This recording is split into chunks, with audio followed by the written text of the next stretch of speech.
Hi, everyone. Am I audible?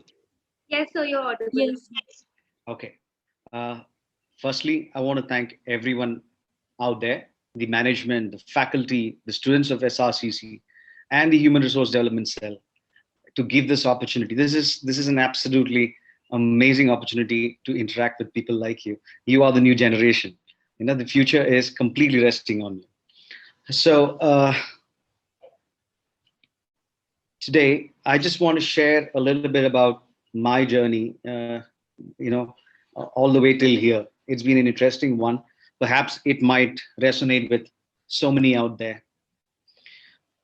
I'm from a place called Cochin, which is back down south, and just like all of you, I had a very colorful college days, where I got into almost all kinds of trouble. So I wasn't one of the studious person in college, which when I look back, I think that I should have been paid a lot more attention to my studies, because later in future I had to figure out things on my own little the harder way. So just like you, I had a very colorful college days where when you get into all kinds of trouble, you're not paying attention to the class, and you end up being the guy who is kind of marked by everyone as not the right person to hang out with. Your cousins and your friends and everybody think that, okay, this guy is a bad influence. So when you live like that for a long time, you start drifting away without having any aim and stuff in life, and you start feeling that, okay, I don't know what to do in life, and there is not too many people to guide you.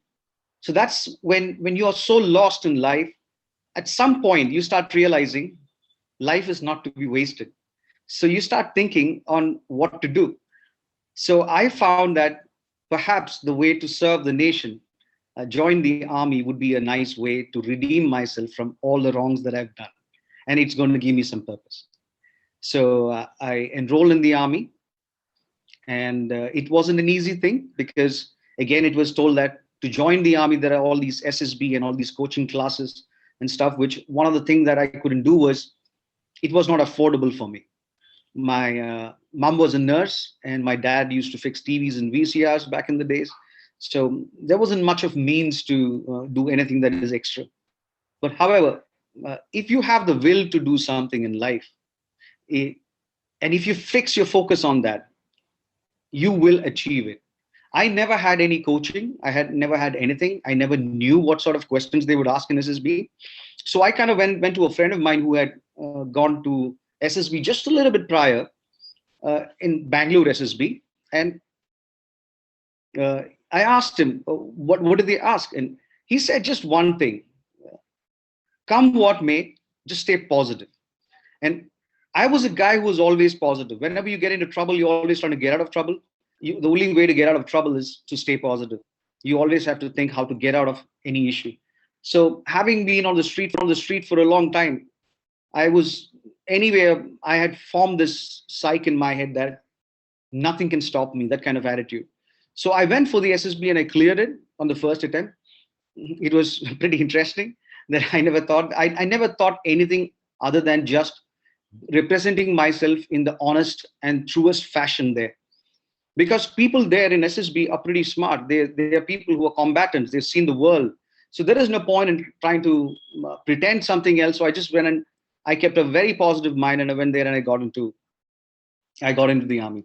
I got the call letter, and now when the call letter came, there was this interesting situation where one had to submit some sort of a DD, which is like a certain amount, and I didn't have that money. So I kind of asked a couple of people around if they could help me out. And if I didn't put that money as a safe deposit, that is one of the criteria to go to the academy. I don't think it would have been possible. So, however, I had the ticket, and I was like, come what may, I'm going to go. I have a ticket. I'm just going to go there. And I went. There's this fine gentleman who helped me out towards the end. He asked me that, okay, what's the situation, son? I said, sir, I have the call letter, but I don't have the money to kind of deposit for it. So he, just a night prior to I was leaving, he gave me that. And then everything just went. Something that was not supposed to happen, it just happened. It was supposed to be a dead end because if I didn't fulfill that criteria, then it's just a compliance issue and I wouldn't have moved ahead. Then academy came. I was a very average person in academy. I was just a regular gentleman cadet, none of the appointments or anything. So very low key, just kept my head down and did what I was supposed to do. Never cut corners. That's very important, right? In a training environment like that, when you're pushed to the limits, we always get fatigued and tired, and we start thinking that I'm going to cut some corner because I need some rest. But one of the golden rules of not cutting corners in the academy is, the fact is that if you cut corners there in the battlefield, it may be very, very expensive thing. And there are enough examples of that where people have cut corners, and when they have moved into battle, they found that cutting corners have been a very expensive affair. So academy was all about just staying focused and just doing what was supposed to be done. And most importantly, you were not fighting a battle alone. You learn camaraderie. You learn the importance of following the drill. You learn the fact that if you have to achieve something great, then you have to lock your mind. You never can. It's almost like climbing a cliff. When you're climbing a cliff, never look down, they say, because that's going to discourage you. All you need to stay is focused on where you got to go up. If you stay focused on that and just ignore everything that is out there, then you're going to keep climbing. So that happened, and I kind of got posted to, back in the time, it was, the operation was going on, and I was right on the border. So army was as such kind of tough place to be, but I wasn't satisfied. I wasn't satisfied with what I was doing. I wanted to step out into something more. I wanted to push my limits. I was in signals in the beginning, in the core of signals, which was completely into electronic warfare and other technical aspects. But I knew about special forces. I heard about these guys who float around there. They look very different. So whenever I was in the camp, I used to look at these guys where I lived. I mean, where I was stationed, there was this transit point, and I used to see these guys go in their gypsies and completely, beard and very different looking guy. They didn't comply to the norm. So that kind of interested me, the standing out part. So I went in one day, and when I met and I asked them, okay, what is the scene? What do you guys do? And how was life? And they were like, they were very different. They were people who were they didn't care about the world. They seemed to be living in a different world. There was problem all around, but they were just like very focused and chilled out. Nothing bothered them. So I decided, okay, I need to be part of these guys. I don't want to be sitting in one place in a safe environment. I need to be out there if I'm wearing the uniform. So that thing came up. Okay, how do I push myself? I was always looking to push the boundaries. I was never satisfied with the ordinary. I don't know. It was always there for me. When you achieve something, I don't want to feel comfortable. I want to push, keep pushing. What next? What next? What can challenge me the most? So this became, okay, I've achieved so much. Now I need to move ahead into this, I want to be part of this gang. And I went on, it was a 6 months probation. Trust me, I don't want to do it again. Believe me, nobody wants to do a special forces probation again. Come what may. 6 months was the first day you land there. It's like they don't want you. There are so many people who think that the glory of Maroon is, it's pretty enticing, right? So not many people come to us for probation who likes that glamour part of it, but don't really want to sweat and bleed for it. So we kind of don't select a lot of people in the beginning itself. We throw them out. The ones who stay are the ones who can be part of a larger idea of a camaraderie, which is far greater than the ones which you had seen before. Because most of the missions that we do are pretty much what others have given up on, or things that are so strategically important that you have no option to fail.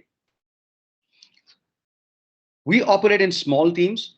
So the concept of small teams kind of pushes you to be the best in everything that you do. There is no chance that one individual can give anything less than the best. So We had primary skills, that is specialization. Then we had secondary skills, that is, if something happens to one individual when you're operating in a small team, the other person should be in a position to take on that aspect. If somebody gets injured or incapacitated, the mission has to go on. So the mission stands above life for us. So that kind of approach is is extremely critical, because even today in business, when you put your focus on something, you have to sacrifice everything if you really have to achieve that goal. And you look at any of the success stories, that's the same thing that's happening. A lot of things that I learned in life came from special forces. The attitude of every men that I serve with, they never thought that something was impossible. And now this is not arrogance. Please understand. This is not just that, okay, it's just an empty thought that I am very strong, so I can do everything. No, there is countless hours of training and preparation that keeps going on before you do a mission. So preparation and making yourself capable and worthy of the other team members is extremely important. Today, when we work as in a company or any other organization, sometimes we may tend to get a little bit selfish to focus on, I need to keep my grades and my KRAs clear. But we don't look at the larger part. We don't look at the larger part of the team. We don't look at the larger part of the vertical that we are under or the company that we're working for. But in a unit like special forces, every individual thinks about the unit and the larger picture. And because everybody is so connected into the system and they have a holistic picture of the operation, they perform far better than most of the other people. And that's extremely important. So a lot of learnings from that environment allowed me, even when I stepped out of Army, to move things in a different fashion. We always got missions that were critical, extremely critical, and we never had much of time to prepare. Always the odds were against us. So, it's never the perfect situation for you. So you could plan 100 scenarios of how to operate. The moment you step out, or the moment you have let's say the first contact, that's like a firefight, all the plans go out of the window. So thinking quick on your feet and always thinking in your head that come what may, whatever you plan, there are chances that it's going to fail. There is no guarantee that you had a perfect plan and it's going to work always. No, it's not going to. But it's the attitude that you're going to build, that come what may, I am flexible enough. And as a team, not just like an individual, but as a team, collectively, we can achieve this. So before we go into any mission, even the most junior most person's input matters. What they have to say about the operation matters. Just because you're the senior most, the commander, that does not mean that you make a plan and it has to work. Today, in any human resource setup, we often think that I'm the boss, so what I think is the smartest thing, right? No. Any organization is like a living body. It has to, everybody has to give their inputs. If everybody gives their input, that means it is everybody's plan. Everybody has the ownership in the plan. And when you own the plan, when you own the project together, from its senior to the junior most, across vertical, horizontal, then you have a love for the plan. When you have love for the plan, because it's like your baby, then you're going to do everything for that, so that it succeeds. It's not like I feel, oh, it's not my plan. It's my boss's plan. It's my colleague's plan. I am just a passenger in it. No, that kind of thought doesn't exist in units like ours. So this sort of camaraderie, this sort of attitude kind of allowed us to achieve things that otherwise would have been impossible. Every time we go out, the chances of the kind of missions that we have, it's always such that there is a high probability that one of us may not just come back, because that's the kind of missions that we have. But how do you stay positive? Like, you're walking into something, that volunteering into something. They say the heart of a volunteer, there's nothing stronger than the heart of a volunteer. So how do you stay positive? You got to be a little bit psychotic about being positive. You have to omit things that are certain out there. If you've chosen the profession, you have put your heart into it, right? You've come there voluntarily. Nobody invited you. You wrote a letter and you reached there. So you're going to go into a mission, and you know the chances of coming back is very less. There is a high risk, extremely, and high risk is a small word, extremely high risk. How do you do this? You only do it because you do it together. You can't do it alone. John Rambo movies and all are so cool. It's nice to see it in a movie, but in real life, the only reason you come back is because the squad or the team that gets into that mission is like one single heartbeat. How do you get there? One simple thing. You train together. You bleed together. You share together. Everything that you do is together. And most importantly, the fundamental thing of staying alive in operations is a human being can only see this much, what's in front, right? And a fire can come from any side, man. It can come from anywhere. How do you cover that? You can't. So we have this concept of buddy system, where if I'm looking this side, a minimum movement is a buddy pair. My buddy is looking behind or watching my six. Now, what's the importance of it? The idea is, when things go wrong, I am not trying to do things to save my life. I am actually doing things to protect my buddy. And in turn, my buddy is doing things to protect me. We are not saving our own lives in a combat situation. We are saving the man next to us. That's how it functions. When you work like that, the chances of you getting out alive of any kind of problem is pretty much high. So when you think about what I'm just saying, imagine a replication of this in our civilian lives. How beautiful it would be. You know everything about your buddy. You know everything about your troops. And the other aspect is that because it's a voluntary unit, it's not generally. Indian Army has this.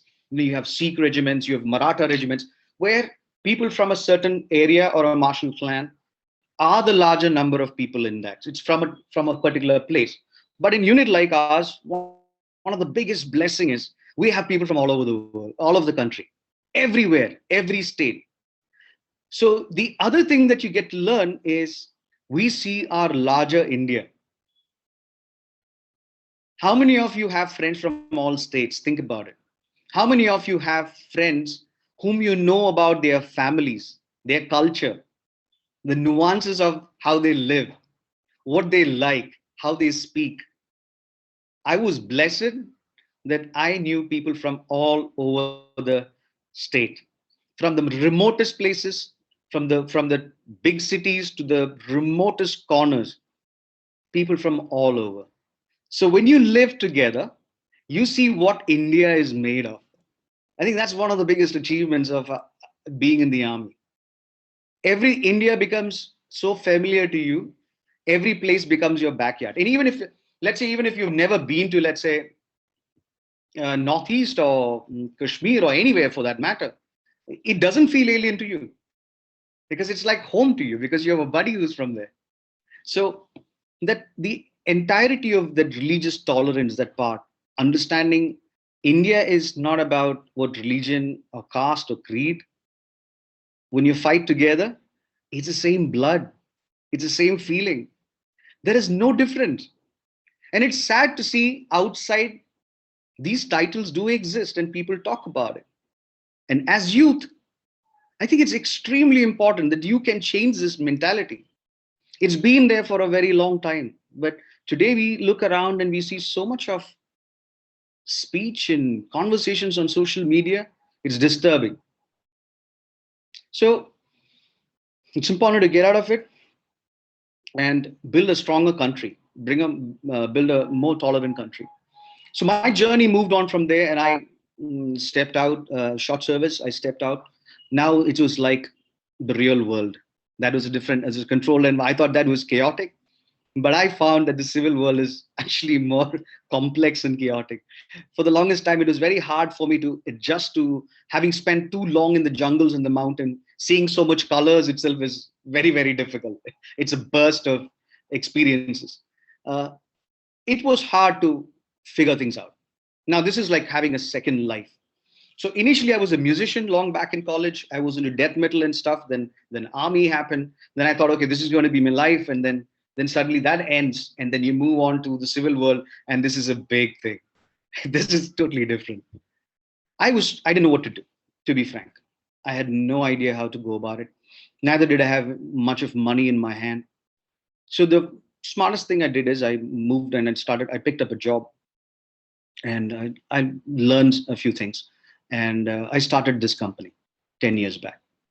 Now, the idea of starting this company was I wanted to give back a few things into the thing that I was doing was protecting assets, critical assets and employees and organizations, safer workplace environments and stuff.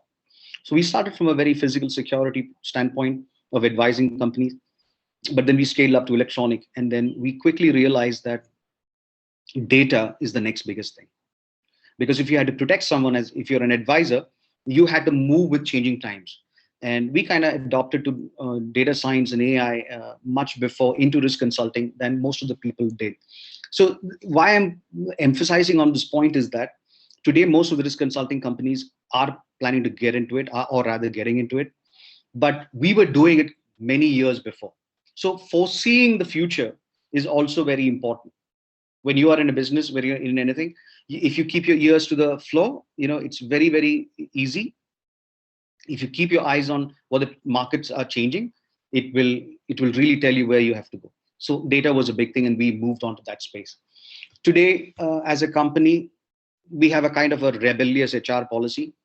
This is also something that I've kind of picked up from back in my unit, and how we experience people from different walks of life who may not have had the equal opportunity in life. Like many of most of the people here are studying in one of the best places that one could dream of. I never could dream of being in where you are. I mean, simply, let me put it. I always studied. My entire studies happened in Kerala. I always had this dream to step out of my state and study, but that never happened. But you guys are lucky that you're in one of the best places that you could be. So that's amazing. But think about those who does not have those opportunities. So we have a kind of a very rebellious HR policy in our company. For us, yes, you have a great graduation. It matters. Definitely not. I'm not saying that it doesn't matter. But there are people who are gifted, who may not have had the opportunity to study a particular thing, but they would have worked on their own and excelled in it. So for us, if you are capable and you are self-taught or whatever it may be, even if you don't have if you're an undergrad, doesn't matter to us. If we have a particular function that we're looking someone for, and if that person meets the requirement, we want that person to be in. We want that person. And we have many examples in our company. People who would have come into the security stream, excelled, hard work, and today they are into data science. Somebody who just was just taking care of admin at the most lowest level, work so hard and just come up all the way, and they're handling data science and AI, because we allowed them to learn. If you can pick it up, learn. You should grow. So that's the kind of thing that we have. And the other thing that we do with respect to HR is that we have a very transparent grading system. Most of the companies, when employees leave, they give a standard letter. Okay, you have worked and thank you for your service and good. No, we have a very stringent measuring process that when somebody leaves the company, the next company that hires completely understand how this individual was. So the company that hires next person along with the relieving letter, we give them how the performance of this employee was very transparently. I think all companies should do that, because nobody will cut corners. Everybody knows that I am accountable for it. So things like that we have in our company, and there are many things, but it's too lesser time to explain everything. Yes. So if you have any questions or anything, I would be happy to take it. Yes, sir. we have certain questions among attendees, Okay. and rest we'll ask all the participants to put the questions in chat box and personally send them to me, that is Arushi. So, sir, first we'll start with the attendees. First of all, we have Kshitij Veer Pratap. So, kindly unmute yourself to ask the question. Kshitij. Yeah, sir. Okay. Hi, Kshitij. Kshitij, are you there?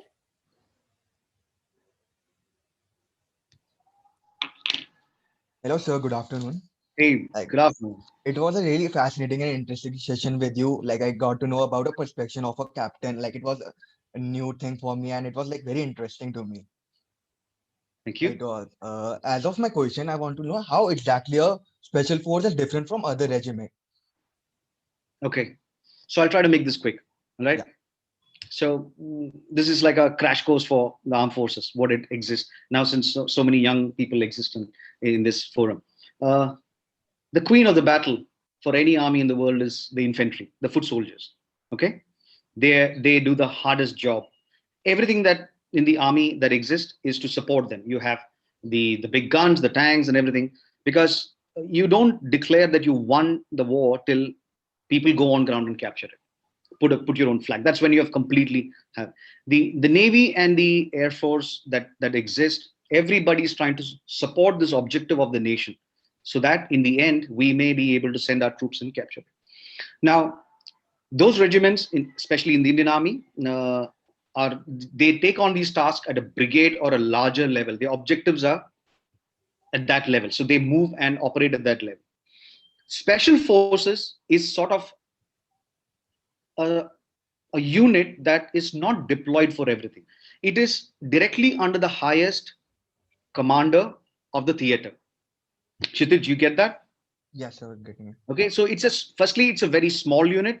It's a voluntary unit, and people from the army itself have to volunteer. Does not Nobody can post you to a special force unit.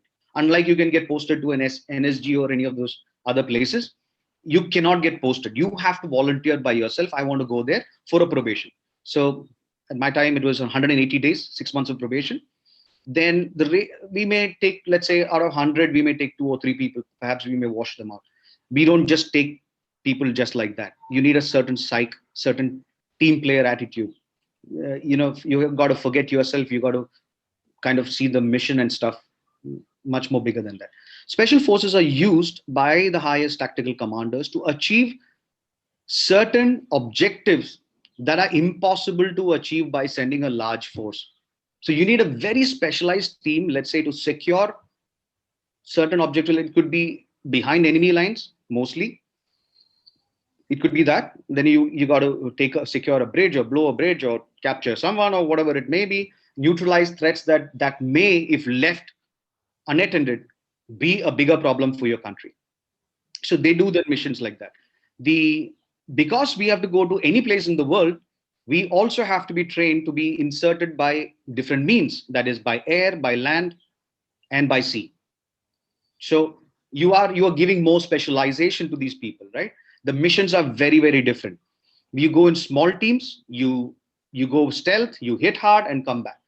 So at different levels, the mission is different, the psych is different, the fitness level is different, the who deploys them is different, why are you used is also different. So special forces is used when the highest level, perhaps at the government level also, you have to achieve certain objectives, then special forces is sent inside. But for larger theaters, you will have the regular army moving forward and achieving those objectives. So special forces will be used both in peace and war, both times, and people don't come to know. Okay. Kshitij, Thank you am I so much. able to answer that question? Yes, sir. Yes, sir. Okay. Sir, next up we have Maitri who wishes to ask a question. Hi, Maitri.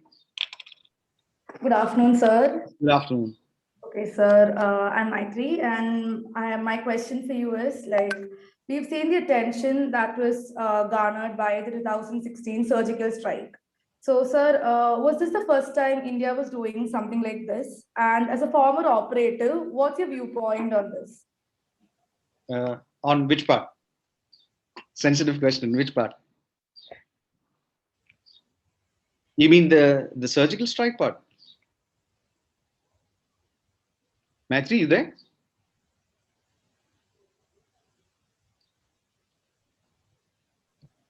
Okay, yeah, sir, on the surgical strike part. Okay, so I am not. Okay, I'll just answer this in a different way, right? The reason why special forces exist is to have these capabilities for the nation. So special forces has been existing for a pretty long time. And one of the first, I'm from 9 Para, one of the first raids that people can read about is about a Mandol gun raid, which is pretty famous, which is across the lines. And it was about certain artillery positions, which was in the other side of the country, going in deep inside, taking those artillery out so that our troops could move. So that is sort of an operation what you're talking about similar. So I'll just answer by saying that our job is only that, to do things like that. And so is for every nation special forces. We exist for these kind of things. So we've been existing for a very long time. Now, with respect to the second part of the question, was it regarding what's my view on what happened? Is that what you meant? You there? Yes, sir, I'm there. Yeah, the viewpoint on what happened on the entire process. That's what I meant. Viewpoint and okay. Well, you see, we have been constantly dealing with this threat for a very long time. And I am an ardent believer that anything that raises a problem for our national security and our people should be proactively dealt with. Reactive, there is, a stitch in time saves 9. I believe everybody has heard this before. So I am a firm believer that we should never allow your enemies to gather the strength if they have intention to harm our nation. It's our duty to stand together and support this at any cost. I'm a firm believer in that.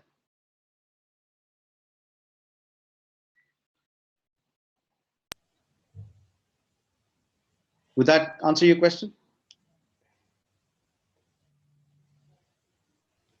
Yes, sir. Thank you. Sir, thirdly, we have Vanshika with us. Hi. Vanshika, please unmute and ask. Yes, good afternoon, sir. Good So, afternoon. how did the idea of special advisory intervention group stuck in your head? And above all, how did you execute this idea? Because converting an idea into reality is the real challenge.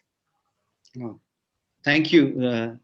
That's a very deep, very interesting question. Thank you so much. And something that it's very close to my heart. All right. So I did tell you, I mean, you know that I am from a unit like that. One of the things that people see special forces as is guns blazing, kicking doors and storming into places. But what the world does not know much about special forces is actually we are teachers, we are advisors. Our job is to build friendly relationships, harness, go into places where we have to harness support. We do that. We are advisors. So that part is the specialist advisory part. That is for corporates at the highest stakeholder. And we were always deployed for the highest commanders. If I had mentioned this earlier, the highest tactical commanders of the battlefield leaders.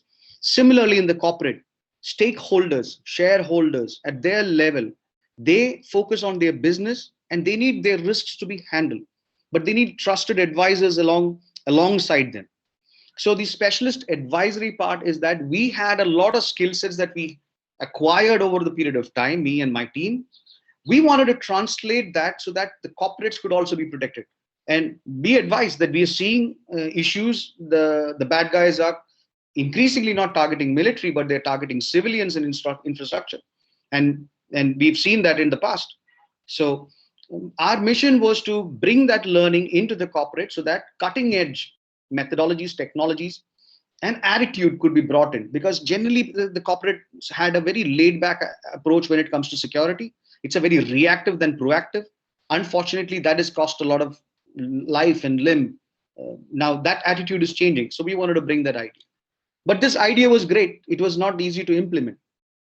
The intervention group SA, and the IG part is the intervention when things go wrong. Something has gone wrong. People don't know how to react to it. So we get there, take on the problem so that the business houses could start focusing on the business part, and while we continue to contain and mitigate the risk that is happening when real big problems happen. So that's the SAIG part. Now, converting this idea into a reality was very, very hard. I will be frank, we had no investment. I was just me and my one laptop, which one of my friend was selling because he was getting married. So he gave it to me at a very cheap rate. That's where it all started. I made my first website. I didn't know how to make a collateral. So, figuring out things. How I made this happen is when I looked around, there was a lot of competition. There were a lot many people. But I focused on certain things. I focused on the fact that we're going to deal with stakeholder level problems. So we started very small. We started by advising people at the highest level. Then with time, we realized the trend. Like I said before, we moved on to electronic and this data science part as time grew. But how I could do that was only possible because the people who joined with me, it is good to have an idea, but it is more important that the people who join hands with you believe in that idea. They have to own the idea. And I was blessed. There were people who stood by me. I had an amazing team. They believed in the madness that I had, but because these ideas were crazy. When we spoke about data science and risk, people are not even talking about AI, and we were implementing things on ground. So when we were investing our money into that, all our colleagues said, "You're crazy. You're going to lose all the money because people are not even ready." But today we are happy. I'm happy that my team believed and went on with it, because today we have acquired those knowledge, and now the other people are the risk consulting people are now trying to figure out data science and AI. We have gone through that learning curve. So we are poised to do things faster and better. So belief is very important, and God's grace and a lot of hard work. Psychotic optimism. Believe in yourself, believe in your team, believe in the people who believe in you. Always think positive. We never had it easy. But it has been a very hard journey, but we kept on, and that's the only way. And be pragmatic. Don't just go and take money because you're getting investment. Then you get into the wrong loop. Know your business, know the market, know your people. Know your people, know your equipment, know your adversary. That is the market. If you maintain that thing in place, take care of your people, go together as a family, you will achieve a lot. Thank you.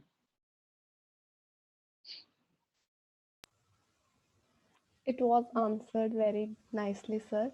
Sir, Vanshika has one more question to Yes. ask. Yes, sir. So we have seen in movies how interesting military academies are. So sir, can you share any of your fun stories from the officers training? Fun stories in the officers training academy. Yes, sir.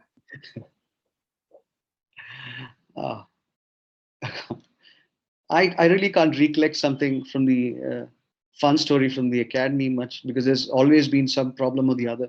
You always get into trouble even if you don't create trouble. So somebody else does something. But I can recollect something from my probation days, which is even more fresher in my head. Sometimes you end up doing things and you get all these kind of punishments. Punishments looks like punishments, but they're not punishments, because tomorrow I remember all the people who gave me more ragda in life. I don't remember my seniors who was kind to me, because the more the ragda I got, the more harder it made and the more experienced it made. When I went to the battlefield, I was more prepared. I was not weak. So fun stories are people tempt you in preparation. Once we had a task of digging so many hides. Digging hides, matlab, mitti mein, almost where two people can sit.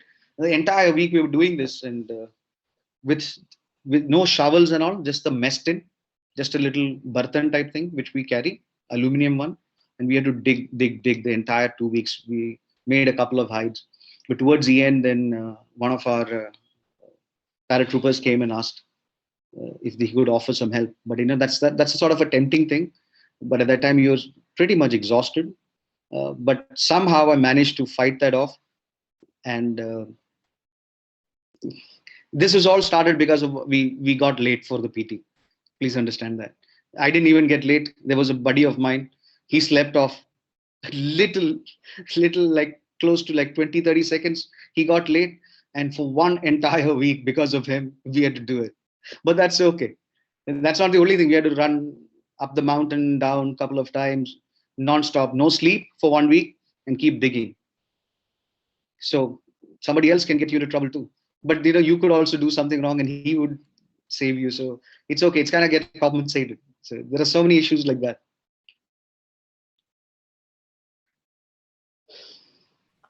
Before we go ahead, I would like the people from audience to message me privately in the chat if they have any question. Sir, next in the line we have Mohit who wishes to ask. Hi, Mohit.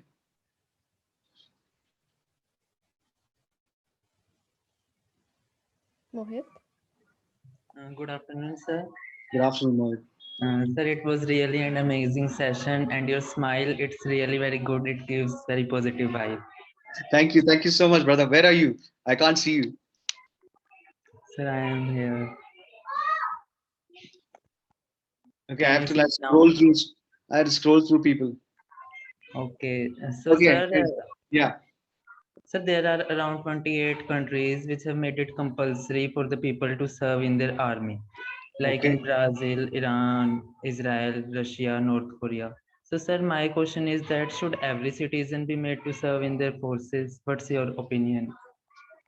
Brother, I was in NCC, and I love the idea of NCC, NSS, NCC, whatever it may be. I am a strong believer that any opportunity to orient with the nation is always good.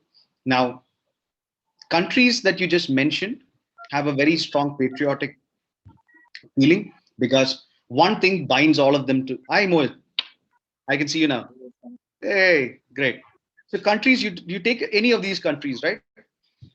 What makes a country, man? Country is made by its people, nothing else. If you have strong generation that comes together, they are the building blocks, they're the molecules of it, right? And army is like a training school. It's like when you get into army, it's like all of you get woven into one single fabric. That's the nation. Love for the nation. It just comes a unity. So if you get any chance to do anything, go to a business school, to any school that can weave cultures, people all together above the disparities that exist, it's always amazing. More. Look at countries like Israel and all. They are so united, right? Any country. I mean, whether let's not get into geopolitics of it, Iran or any. We're not getting into that kind of thing. But countries that have always a common heartbeat. If all of you went to the same football match or let's say the same club or same extracurricular activity and spend time together and positive things were imbibed into you, wouldn't it be a good thing? Yes, sir. Army always does that. I'm an ardent believer, but we are a very big nation. If even if we did those NCC or any of those activities together, no, it's an amazing thing.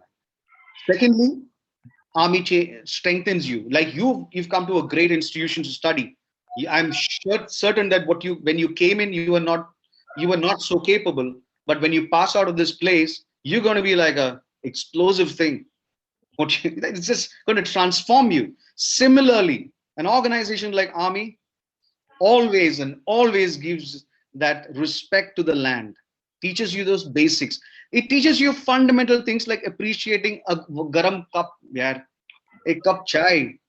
Ghar pe jo milta na, the value of it. We used to sit in frozen places where the puri that we packed, it can stay for so long. Even after 2 months also we eat, nothing will happen. When you bite into it, it's like Tom and Jerry. It's almost like your teeth is going to break off. It's frozen. So small things that you don't want to pick up a petty fight with someone because life is so unpredictable. Just spread love. Just help people. Just smile. Just stay positive. So army, yes, anytime, Mohit, anytime. If I've been asked if I could do that, yes, there should be conscription so that all of us can come together, understand what this nation is, respect this nation. There's so much. This country is amazing, brother.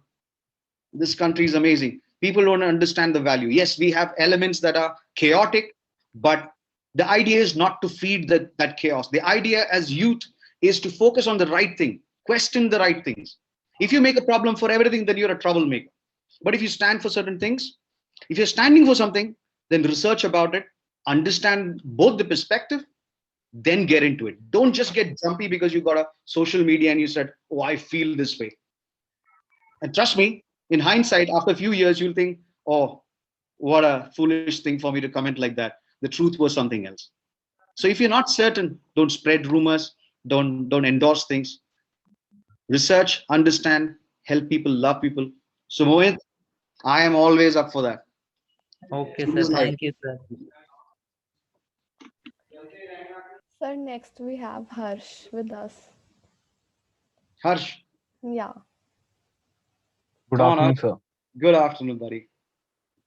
So it's like great to hear from you all your stories and experiences, first of all. Thank you. And so my question is that, sir, today we live in this constant state of comparison where we compare ourselves with everyone.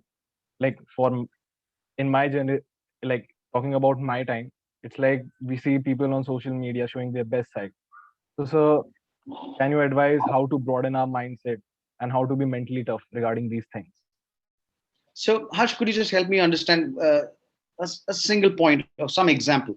What are you talking about? Because it's a very vast thing, right? So like small example that like we see people going out on social media, they post stories and they post their like best sides. So we constantly compare ourselves that, okay, we are not doing that. We are not doing this. We are not progressing. We are still here stagnant. As a nation or as individual? Individuals, sir. Okay. So I had a friend, she used to read a lot of books, in the sense, a lot of self-help books. Okay. Now the problem with that was that one week she would come and meet me and talk about so many ideas of how one should help oneself. The next day she would have a different ideology, and the third week different ideology. And I quickly realized that one thing she was missing is applying her own brain. Okay. So one thing I have followed in life is, come what may, question things fundamentally. There is a sort of a physics way when you look at a problem, right? Something breaks at a certain point. There were 100 steps to reach that point. And you may address that problem from there, or you could go all the way down. And that is only possible if you have sweated, you worked it, you've learned it, and you've given your heart into it, right? If you're in it, if you're a professional in it, then you can go down and look at the problem, the genesis of it, and easily build up and say why it could have failed you. Okay. Similarly, we are fed with so much of information from how we should grow up, what we should do. Choices are kind of fed into our brain from childhood.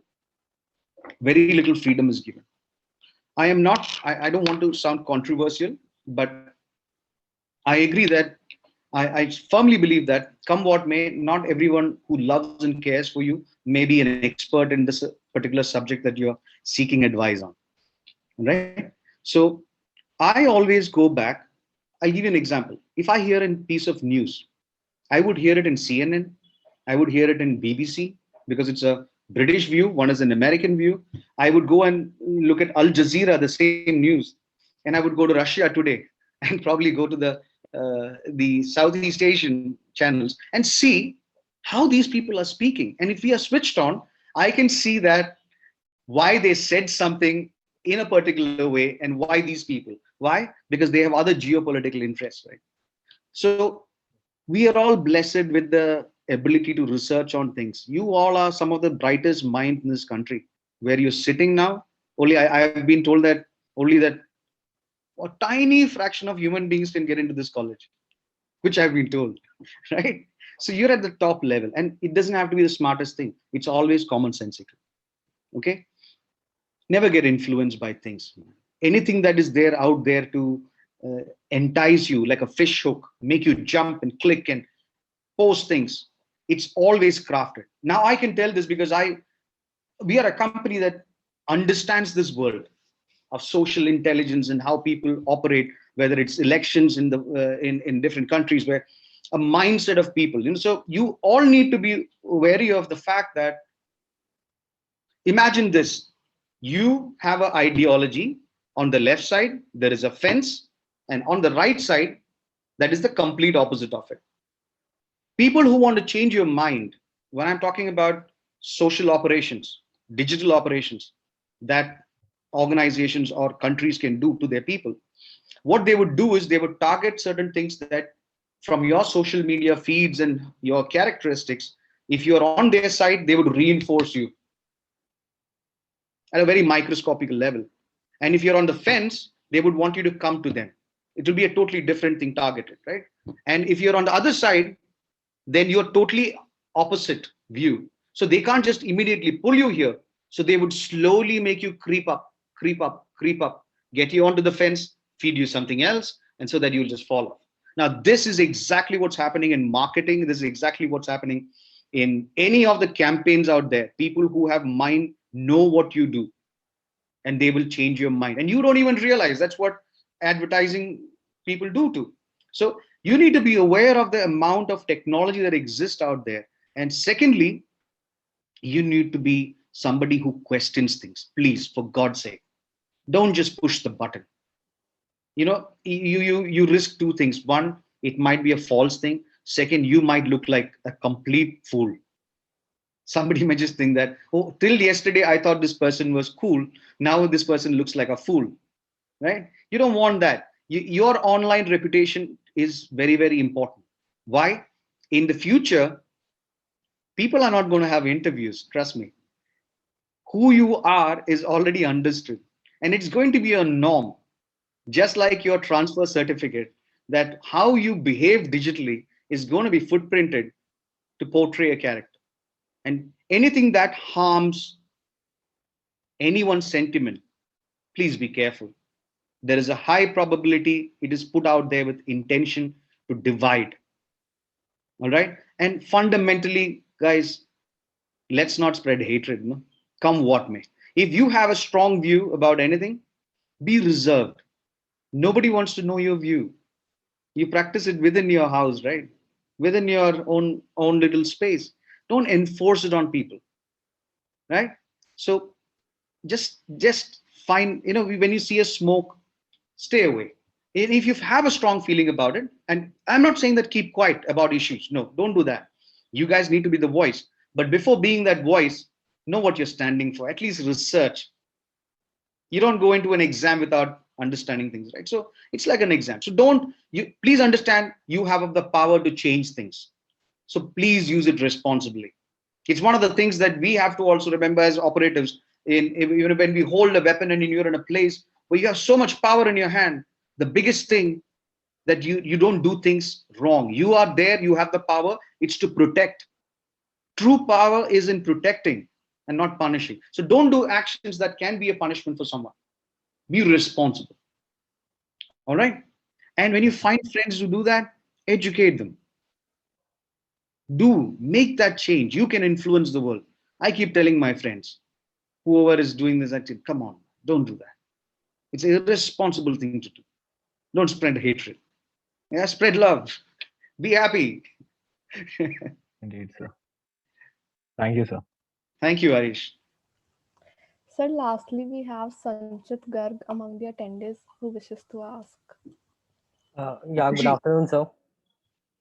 Arishi, Yes, sir. you there? Yeah. Yeah. I would like you to speak a little. Oh, okay, sir. Yeah? Yes, okay, sir. Yes. Sir, Yeah, lastly, now that's George.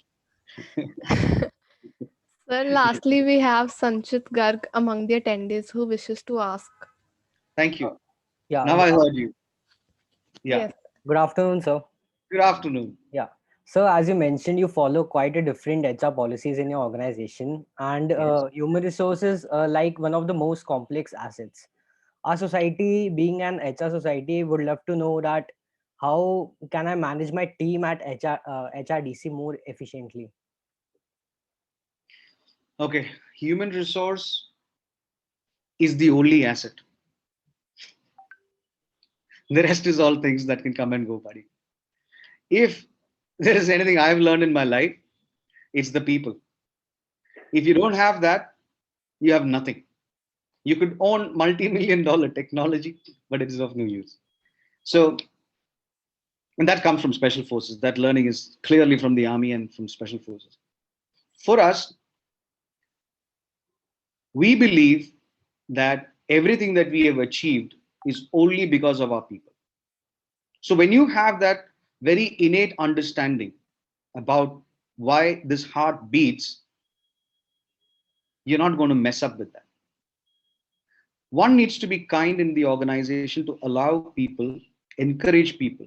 Most importantly, everybody is an individual working in a team. Respect them, give them the freedom. Never put a framework and say, you know what, we are a very old company and we have processes in place. Great, processes are guidelines in an ever-changing world like today. So all those biggest companies in the world, let's take all the companies in the world. Did anybody have process for COVID or a crisis like this? No. So if you are so rigid, be good, have frameworks. It's nice to have a manual. Your pilot, every time he or she must have flown 10,000 hours, but still will have a small parchi of checklist, right? Processes are good. But encourage your team from the very basic level. Every single member in your team should own the company. They should love the company. They should love the idea what the company stands for. And more than anything, they should love the customers as their own. You're not here to make money. Money is a byproduct of any business. If you see only money, then you're not building relationships. You forget, you lose out on the experience of doing things that you love. So you can't put up value for everything. So when you love something and you have a great team who shares and is fallen in love with the idea of what we're trying to do, respect them, let them give you ideas, encourage them to grow. It's very important. The other thing in our company, being a very power-packed, small team concept like special forces, like I said before, somebody's a sniper, but that sniper could use a heavy machine gun, could use communication equipment to stitch up somebody, do surgery. So there are secondary skills. There are secondary skills that we all have. Why do we need it? Okay, we need it because today's world is all about flexibility. Just because I'm a specialist in this, I'm not going to look at the other thing. No, doesn't work. In our company, people who are hired for one thing are kind of encouraged to learn other things. They should dabble their hands in technology. There might be an HR person, no, go to data science, learn data science, start looking at codes, expand the horizon. Don't be like this, stuck in the box. It never gets you anywhere. And as an individual too, when you grow up in any organization, you may take a specialization, you may take something, and especially in human resource. Human resource is one of the most complex jobs that one of the most complex work, environment to get in. Think about all the kind of different thought process and brains you have to deal with. And if you don't have a wide horizon, if you don't understand the people, their culture, their likes and dislikes, their home, what they like to eat, be so close that it's a family. All right. So when these fundamentals are there, teams do exceptionally well. Encourage your team. Choose the right people in the mix. One more thing, don't get wrong people into the mix. It just kind of breaks up the vibe, it just breaks the party. So so if you were to sum it up, know what you want, what you're doing as an organization, right? You have the criteria. It's not all skill. It's a lot to do with the heart. If you have the right people, then the team is great. Please don't just hire somebody who's just awesome at coding or skill or whatever. No, we don't do that. Most of our people are very average people. I am also very average. My team members are also very average. But together, we are a force to reckon with. Because it's not one person. It's many minds thinking together, beating together. So know what you want. Understand what kind of vibe you want in the party. It's a party. You're not going to invite the wrong people, right? So you select your guests properly. Be honest to them.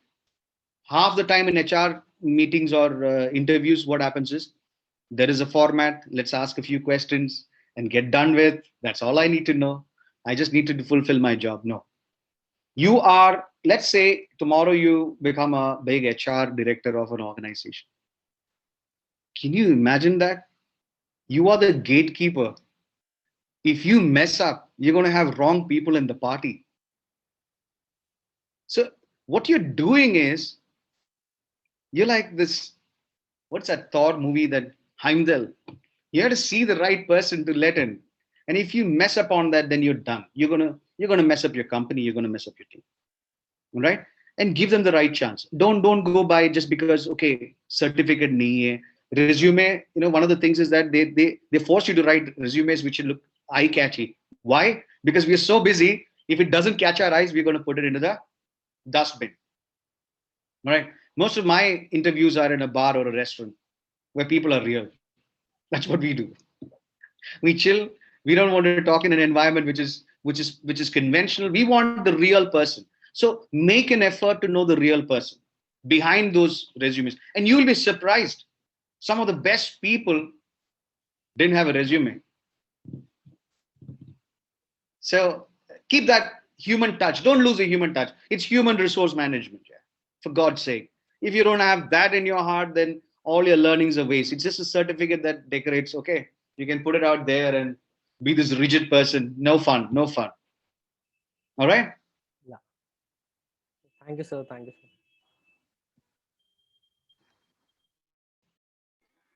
Okay, before we move ahead, everybody who's attending, please check the chat box for the link of a form where we'll be giving you participation certificates for this particular session. So please keep that in mind. Go ahead. Thank you. Sir, due to time constraints, we'll end the session here. Uh, Thank you so much, sir, for taking out time from your busy schedule. The session was really insightful and enriching, and I hope my Josh is a little better now. Yes. Now you started off slow and then you caught onto it, right? Now. Yeah, yes. I even thank our audience for being so patient and cooperating with us in this online mode. However, we couldn't take up some of your questions, but feel free to ping us at our social media handles. Okay. So I want to thank everyone who's here, and especially the ones who's asked questions and who have given me the opportunity to be here and interact with you. There is nothing more exciting than talking to you guys. It's always Josh. It's a two-way thing. I get energy from you too. So it's a great opportunity that I have had to interact with you. Thank you very much.